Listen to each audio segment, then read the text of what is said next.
want to tell you a story about a little boy named Ben. Ben is 2.5 years old, and Ben has brain cancer. And Ben's really happy. He's happy because he's been through 2 rounds of chemo and radiation, and he feels good for once. He doesn't feel yucky, and his father's enjoying seeing Ben's happiness. But as the father tells the story of Ben and his cancer, the father's voice begins to break.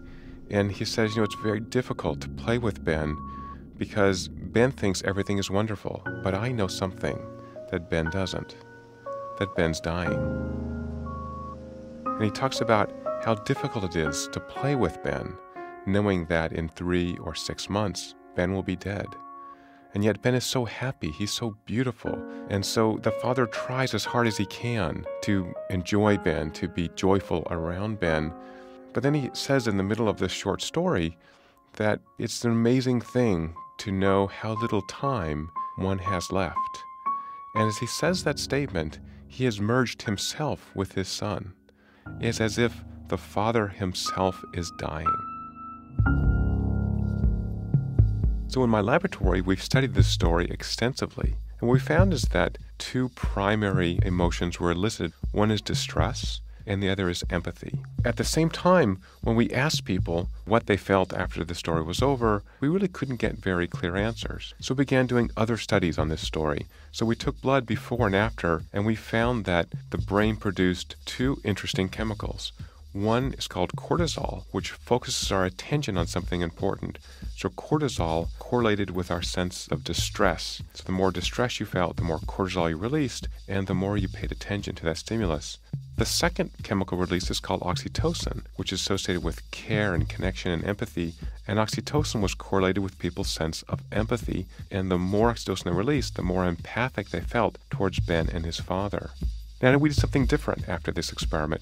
We gave individuals a chance to share money with a stranger in the lab. And indeed, those who produced both cortisol and oxytocin were more likely to donate money generously to a stranger they couldn't see in the lab. In another experiment, we gave individuals a chance to donate money to a charity that works with children who are ill. And indeed, those who released oxytocin and cortisol donated money to this charity.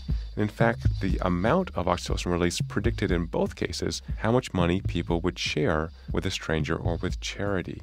What we're seeing is that this narrative is changing behavior by changing our brain chemistry. So we decided to go a little further and ask, could we actually predict before they watched the video who would donate money to charity? So with funding from the Defense Advanced Research Projects Agency, DARPA, we reran the study in which we not only took blood, but now we measured heart rate and skin conductance and respiration. And using these additional measures, we were able to identify this distress response and this empathic response, and we could predict with 80% accuracy who would donate money to charity. These individuals get paid about $20 to be in the experiment, and the people who donated money on average donated half their earnings.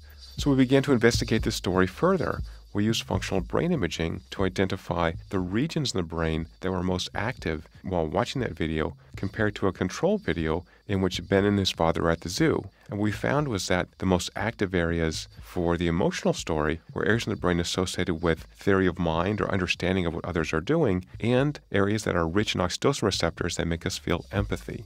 And guess what happens when you watch 100 seconds of a father and son at the zoo? Nothing happens and people just blank out.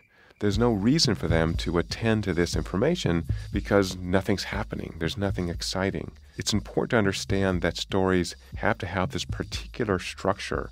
150 years ago, a German theorist named Freytag called this the dramatic arc. So there are particular story aspects that go into making an effective story: exposition, rising action, climax, falling action, and then this denouement.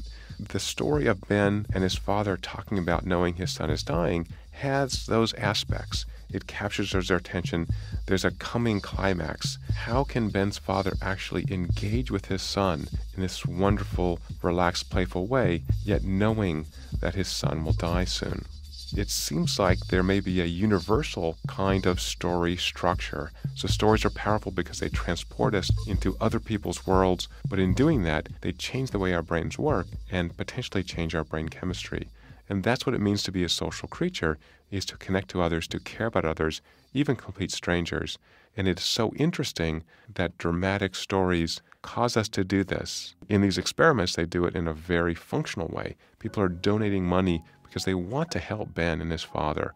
And yet when we watch other stories or see movies, listen to music, the same thing can happen. We feel uplifted, we feel motivated, or we feel connected to others around us.